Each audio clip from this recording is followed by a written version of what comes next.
Hi everyone, my name is Yuri Beletsky. I'm a professional astronomer and astrophotographer, and I was born in the 70s, a long time ago, and I've been doing astrophotography since I was a kid.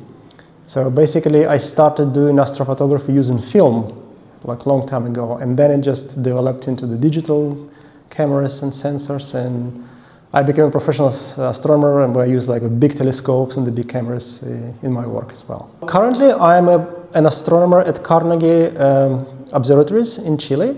So my main workplace is Magellan telescopes. It's basically there are two 6.5 meter telescopes which are located in the southern tip of Atacama Desert.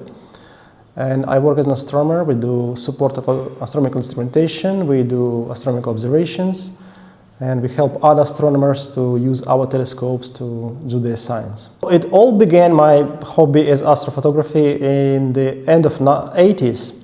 So where I got access to my first telescope, and I used photographic camera with a film at the time, and trying to take images on the film through the telescope, and also through the photographic camera attached to the telescope. I was taking pictures of like a Milky Way, like wild field images.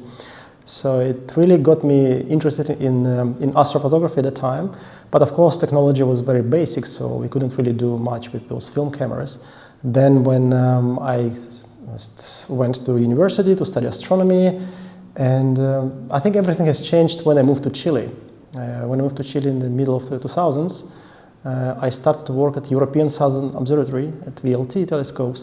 And this is where I discovered like the whole beauty of the night sky. It was really amazing in Chile. Of course, I continued my passion, and I switched to digital cameras, and I immediately started taking pictures of like wide field images of the night sky, of the Milky Way. And I also developed a passion for like so-called nightscape photography. So it's like a landscape under the stars. So the image which contains like foreground, like some objects, like telescopes, and the sky above. So, and this is still my kind of main passion, my specialty, where I take mostly nightscape images.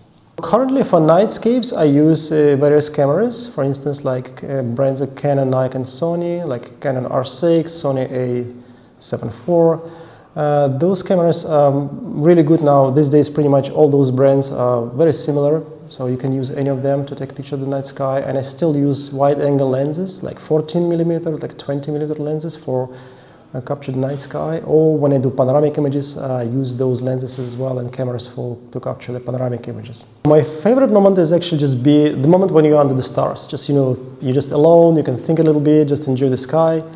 And I really like just to capture this beauty, because not so many people can see the scene which I see under the stars. And not so many people now can travel on the dark sky when there is no light pollution and truly enjoy the night sky. So my passion is to capture those images and share them with people, just to show how actually the sky can be without light pollution. Because lots of, especially young people now, they're born in the big cities where there is a strong light pollution, people cannot see stars. So I feel like a very lucky and privileged to be under these conditions where I can take pictures and share with my friends and all audience around the world. It's challenging to do astrophotography from the city, a light polluted city, but it's not impossible. For example, as you mentioned, we can do narrowband astrophotography. Of course, efficiency will not be as under the dark sky, so you need to spend more time, and it's more difficult to process those images, but it's possible, you can do it. There are lots of examples around the world. Also, what you can do, you can do planetary photography. For example, like, you know, you attach the planetary camera to a telescope, and then light pollution is not important at all.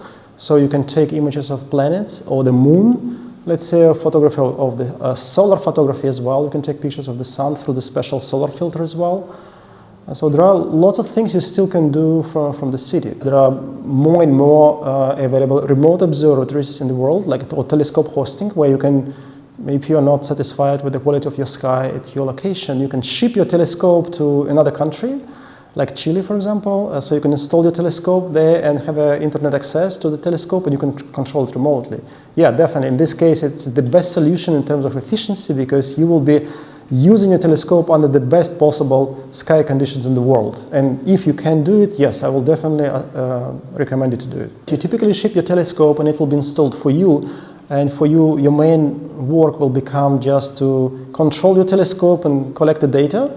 And the biggest challenge for you will be image processing, because now you will quickly understand it's not just enough to take an image. You have to know how to do proper image processing to get the best of the best out of the image. And that's you have to learn. Well, Chile, many people don't realize, like, Chile is actually is not desert. Like, most of Chile is not desert. Atacama Desert occupies just a part of the country, but most of the country is actually not desert. So Chile is a long country going all the way from Peru down to almost Antarctica. So yeah, we have lots of different zones, different climates.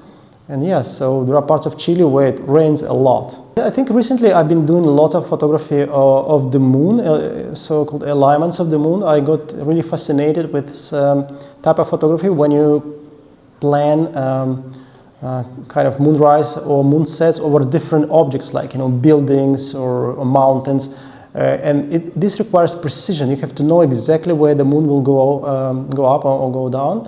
And you have to calculate precisely the moment in time and space where to put your camera at what time, and it's very challenging. So that's why for me it's been like in the past couple of years I spent a lot of time just doing this type of photography, and I really like it because of a challenge. So every time you have to be extremely precise with what you do, and it's not only about planning but also execution. So you have to drive to the site, take pictures.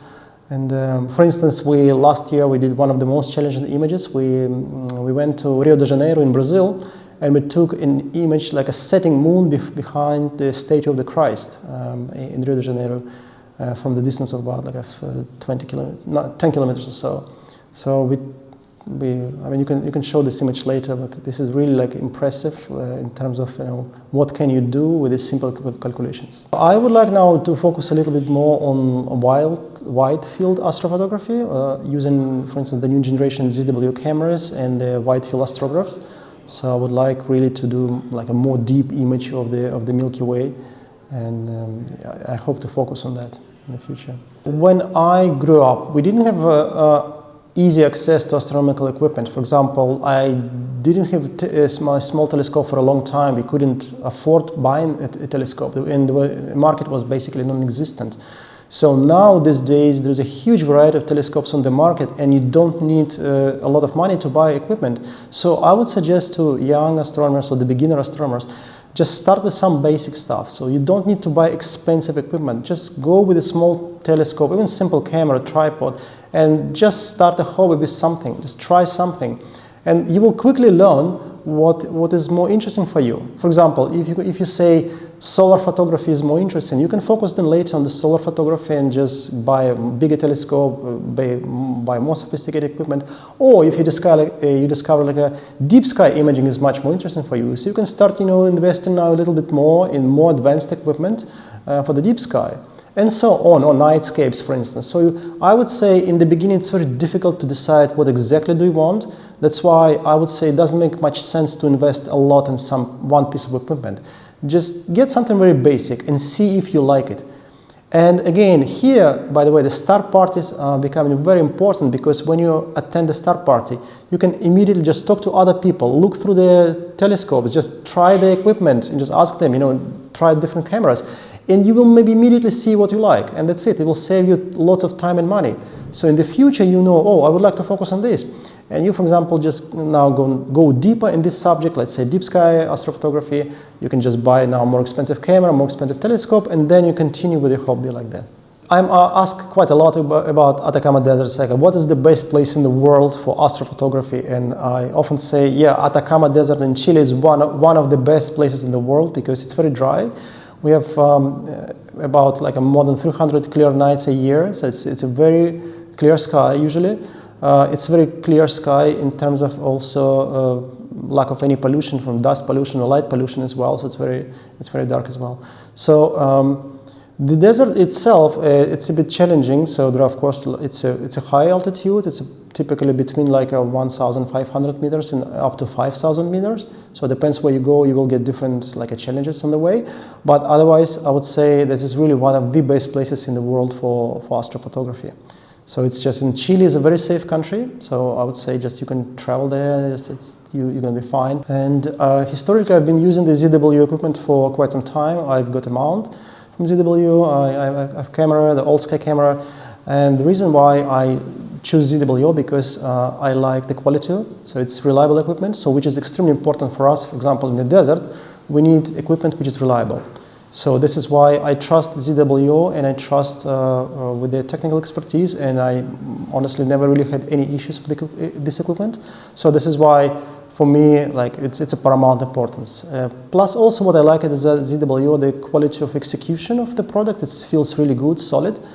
And yeah, so this is extremely important, and also user-friendly. So it makes sense where the placement of all these components, it's really convenient. So this is why, like, I really like it's important not just the functionality of the instrument, it's just how it's assembled, how it's done, and the user interface is extremely important. After the start party, I was very fortunate to have a tour at the ZWO factory. It was pretty impressive to visit the facility where you can actually see now how the products are manufactured and talk to the engineers. Because I had lots of questions, just technical questions, and I was really impressed with the quality of the work, how they do it, and the knowledge of the engineers. It was really, really interesting to discuss, and especially to see how the products which you use in your nightly, let's say, life, they kind of born in this facility, just being shipped. It's very interesting, of course.